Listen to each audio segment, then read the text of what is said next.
નમસ્કાર દર્શક મિત્રો.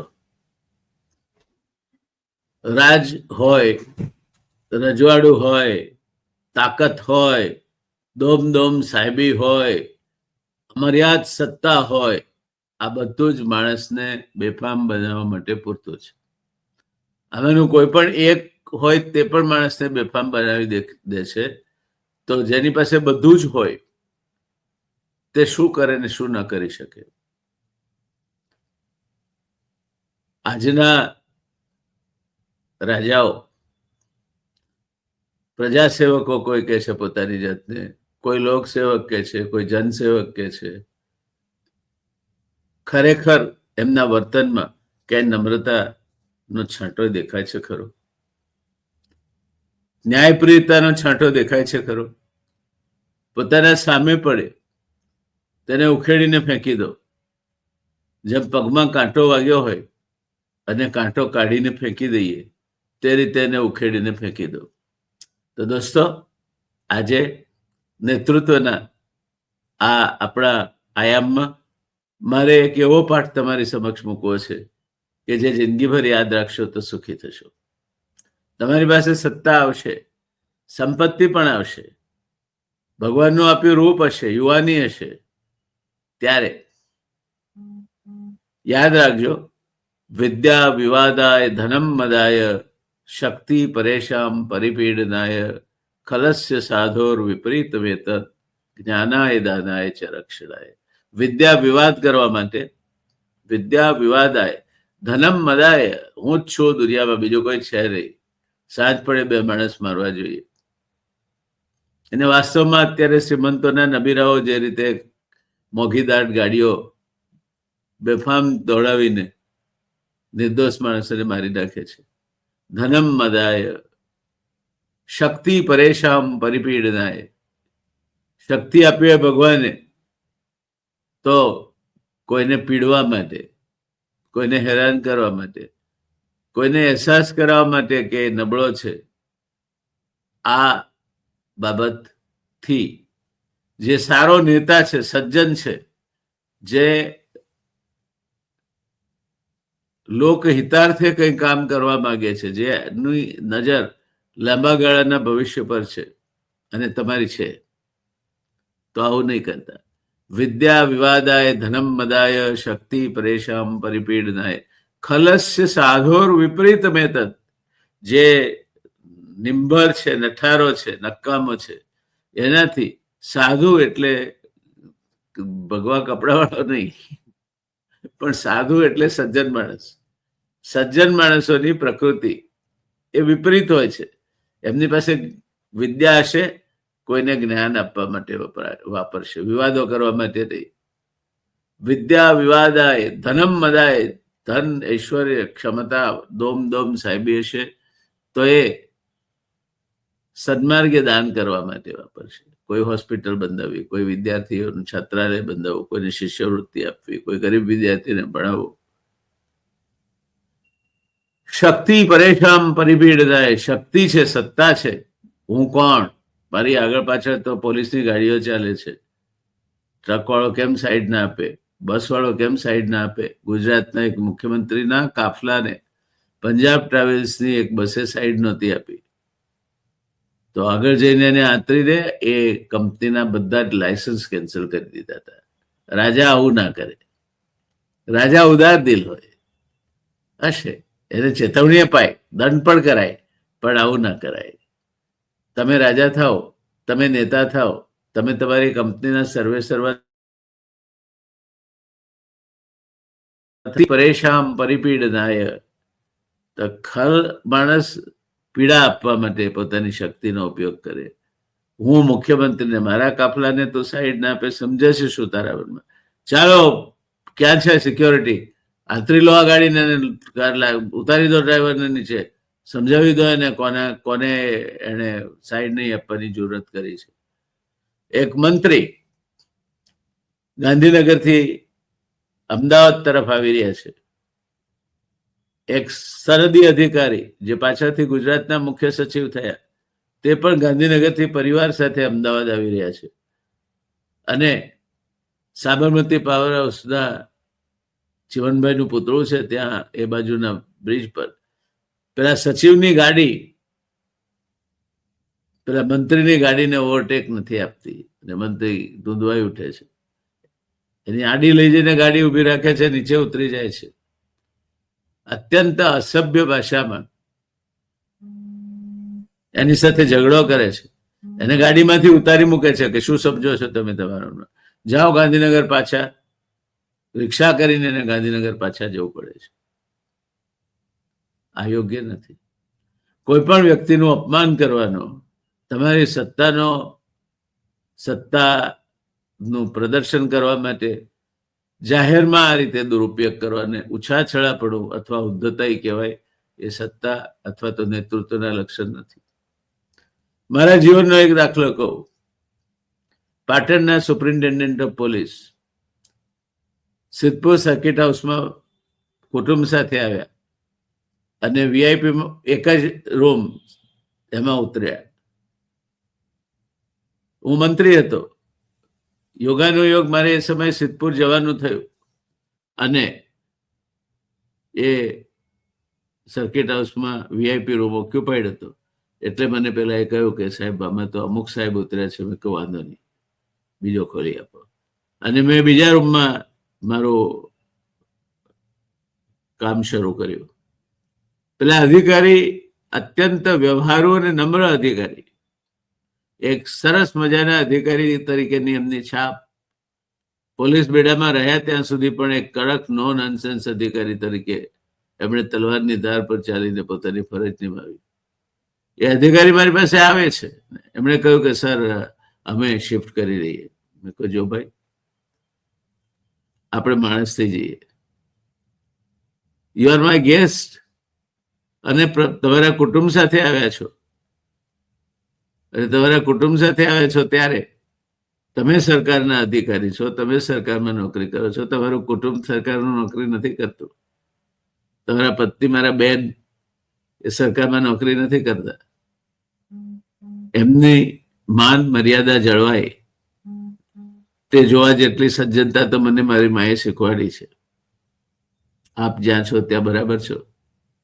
અને મારે કહેવાની જરૂર નથી દોસ્તો, એ અધિકારી આજીવન આજે પણ મારા મિત્ર છે અને અત્યંત નજદીકના મિત્ર છે. સત્તા એ પ્રદર્શન કરવા માટેની વસ્તુ નથી. તમારી આંખ ફરે અને ખ્યાલ આવે તમારા અધિકારીઓને કે મંત્રી શું કહેવા માંગે છે. તમારી આંખ ફરે ને તમારા તાબાના માણસોને ખ્યાલ આવે કે શેઠ શું કહેવા માંગે છે. તમારી આંખ ફરે ને એમડીની શું ઈચ્છા છે એનો બોર્ડને ખ્યાલ આવે. તે સત્તા છે. સત્તા દાખલો કરવાની વસ્તુ નથી, ક્યારેય નહીં કરતા. અને સત્તા નમ્ર બનાવવી જોઈએ. સત્તા ઠંડી તાકાત છે.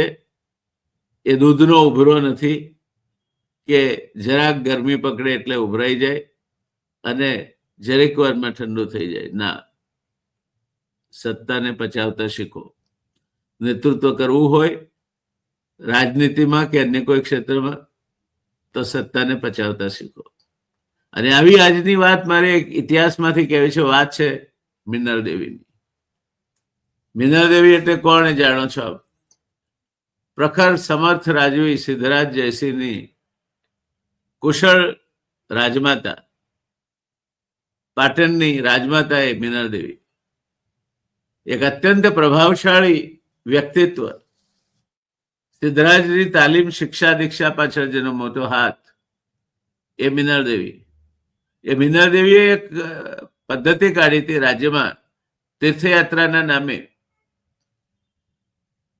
એ ફરવા નીકળતા. પ્રજા કઈ રીતે જીવે છે, શું મુશ્કેલીઓ છે જાણવા મળે તે માટે. અને એક વખતે સોમનાથની યાત્રાએ નીકળ્યા તો ગરીબ માણસો નહોતા જઈ શકતા કારણ કે મુંડકા વેરો લેવાતો હતો, યાત્રાળુ કર લેવાતો હતો. અને યાત્રા કર્યા વગર રાજમાતા પાછા પાટણ વધાર્યા. સિદ્ધરાજે પૂછ્યું મારી પાછી કેમ આવી? તું તો સોમનાથ જવાની હતી, તારો કાફલો પાછો પાટણમાં આવી ગયો, તને પાટણની ખરી માયા લાગી છે. ત્યારે મિનળદેવના ચહેરા પર ગંભીરતા હતી કે હા દીકરા, પાટણની ને પાટણની પ્રજાને કારણે હું છું. અને પાટણની અસ્મિતા એ મારી અસ્મિતા છે, અને પાટણની પ્રજાનું સુખ એ મારું સુખ છે. એટલે હું પાછી આવી છું. સિદ્ધરાજને વાત ખ્યાલ આવી ગયો. સિદ્ધરાજ પણ બહુ વિચક્ષણ રાજવી હતા. એમને લાગ્યું કે માં આજે કંઈક દુઃખી છે. એને પૂછ્યું, શું થયું માડી? તો કે હું સોમનાથ જવા નીકળી હતી, ત્યાં રસ્તામાં જોયું મેં કે યાત્રાળુ વેરો લેવાય છે. ગરીબો સોમનાથના દર્શને જઈ શકતા નથી. તો જો મારા રાજ્યની ગરીબ પ્રજા દેવાધિદેવ ભગવાન મહાદેવના દર્શન ન કરી શકતી હોય તો મને દર્શન કરવાનો કોઈ અધિકાર નથી દીકરા. હું પરત આવી, અને હું ત્યાં સુધી સોમનાથને દર્શને નહીં જાઉં જ્યાં સુધી આ તારો અન્યાયી યાત્રાળુ કર યાત્રિકો પર લાગે છે ત્યાં સુધી. દોસ્તો, કાફી હતું. સિદ્ધરાજ જયસિંહે યાત્રાળુ કર કાઢી નાખ્યો.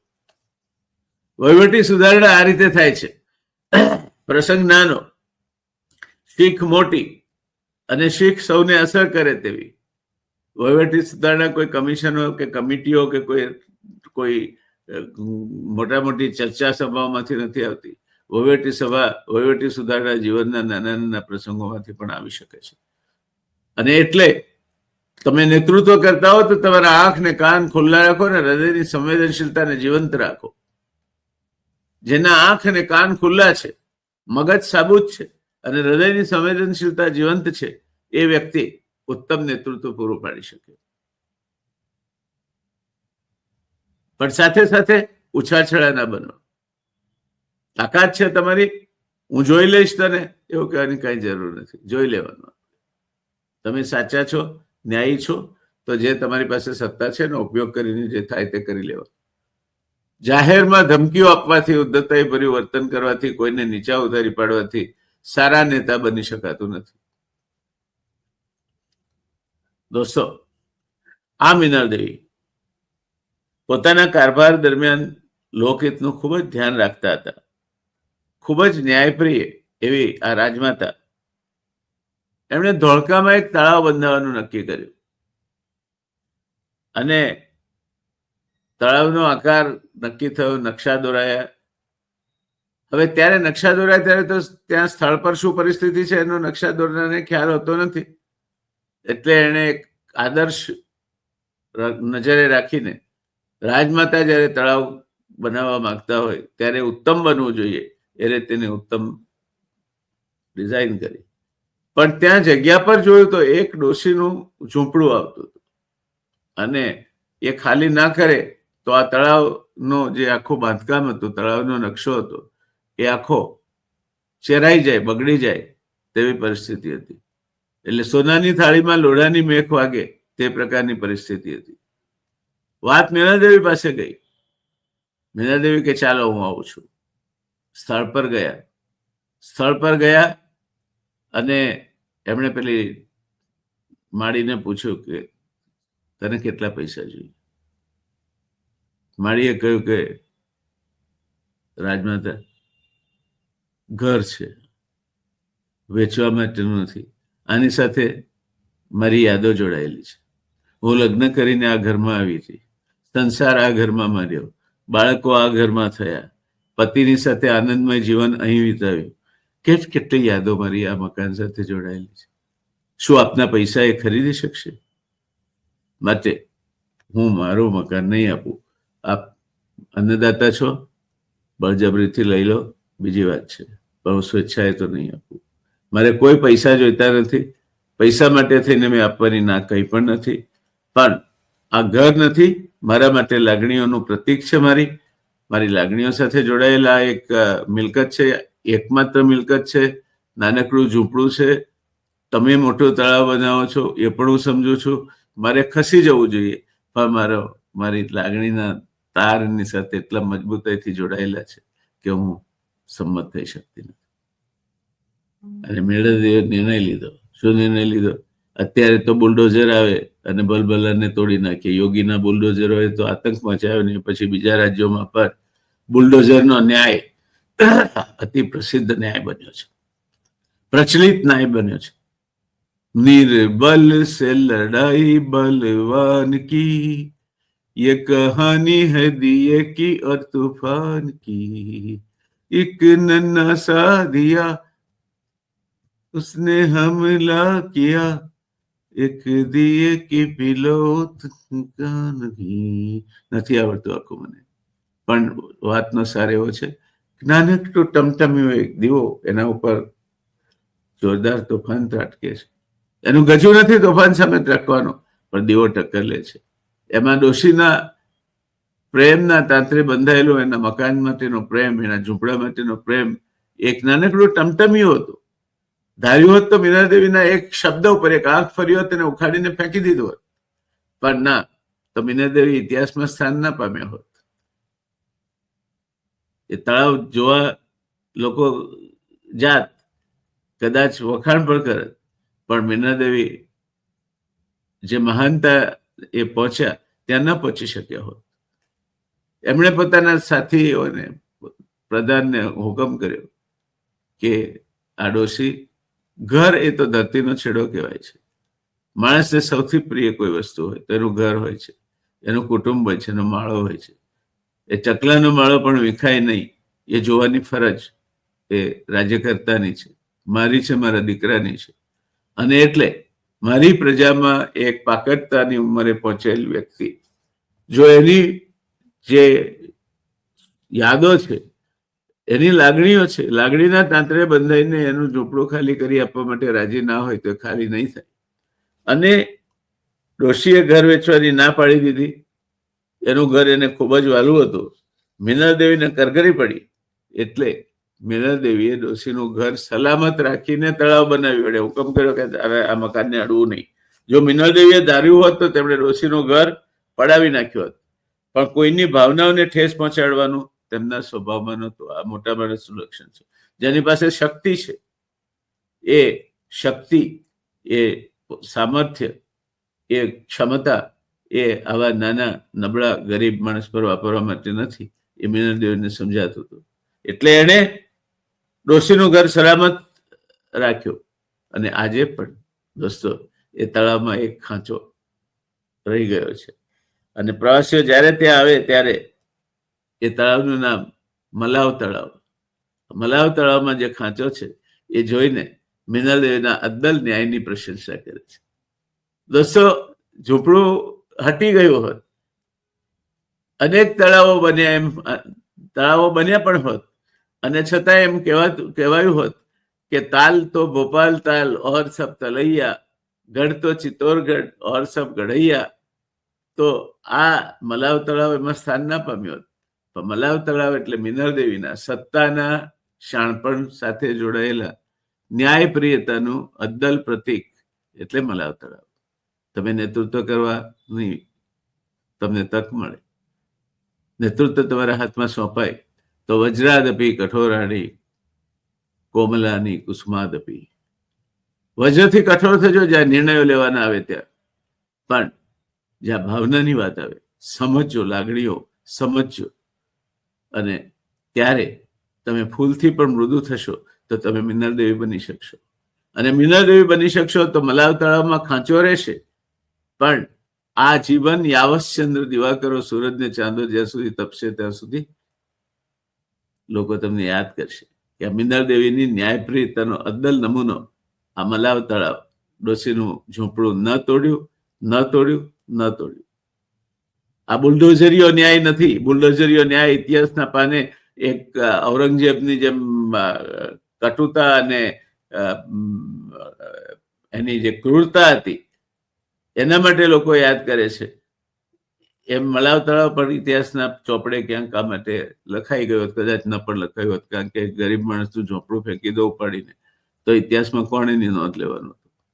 પણ ના, એ ઝોપડું રહ્યું, તળાવમાં ખાંચો પડ્યો, ડિઝાઇન બદલાઈ અને ડિઝાઇન પ્રમાણે સુંદર તળાવ ન બની શક્યું. એનો મને મીનાદેવીને અફસોસ નહીં હોય, મીનાદેવીને આનંદ હશે, કારણ કે આપણે આજે પણ એને યાદ કરીએ છીએ.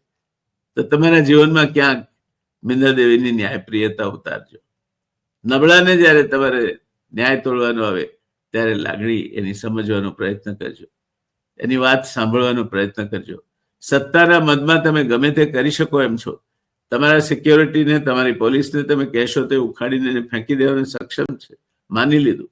પણ એમાં તમે માણસ તરીકે નીચા પુરવાર થશો. તમારે માણસ તરીકે જો મુઠ્ઠી ઉચેરા બનવું હોય તો મિનલ દેવી બનજો. મિનલ દેવીની ન્યાયપ્રિયતાને લક્ષ્યમાં રાખજો. અને સિદ્ધરાજ જયસિંહની માં તરીકે નહીં, પણ રાજમાતા મિનલ દેવી તરીકે આજે ઇતિહાસ એમને યાદ કરે છે, તે રીતે ઇતિહાસ તમને પણ યાદ કરશે. તો દોસ્તો, આજે આટલું જ. ન્યાયપ્રિયતા, ગરીબ એની લાગણી, એની ભાવના, અને સાચો નેતા એને કહેવાય કે જેનું કોઈ નથી એનો નેતા છે. જેનું કોઈ નથી એના તમે બનો ત્યારે માની લેજો કે તમે સાચા અર્થમાં નેતૃત્વ કર્યું છે. તો આવજો દોસ્તો. આશા રાખું કોઈકને તો આ પારસમણીનો સ્પર્શ થશે, અને થશે તો મારા માટે સૌથી વધારે આનંદની વાત થશે. તમને આ એપિસોડ કેવો લાગ્યો જણાવશો તો આનંદ થશે. મિનલ દેવીની યાદ તો કરો છો ને? પાટણ એક જમાનામાં સૌથી શક્તિશાળી રાજ્ય હતું આ દેશનું. યાદ તો કરો છો ને? તો કરતા રહેજો સિદ્ધરાજ જયસિંહને, સિદ્ધપુરના રુદ્રપાલને, પાટણની રાનકી વાવને, પાટણના સહસ્ત્રલિંગ તળાવને, પાટણના સિદ્ધહેમ ગ્રંથને, જેણે ગુજરાતી વ્યાકરણ આપ્યું, હેમચંદ્રાચાર્ય સુરેશ્વરજીને, અને બીજી અનેક વાતોને જેને કનૈયાલાલ મુનશીએ એક કરતા વધારે પુસ્તકોમાં કરનારી છે. તક મળે તો વાંચજો ને, મજા આવશે. આવજો ત્યારે. આપની જિંદગી શુભત્વથી ભરેલી રહે. આનંદમય રહો, નિરામય રહો, મજા કરો. અને મજા, આનંદ આનંદ વેરતા વેરતા આનંદને પંપાળતા જવું. હોવું એ જ તો બસ હોવું. ખડા થયા તો ખડક, નહીં તો નદી જેમ નિરાતે વહેવું. દોસ્તો, રજા આપશો તમારા મિત્ર ડોક્ટર જયનારાયણ વ્યાસ. મળીશું આ પડદાને પેલી પર વળી એક નવા એપિસોડ સાથે. ધન્યવાદ.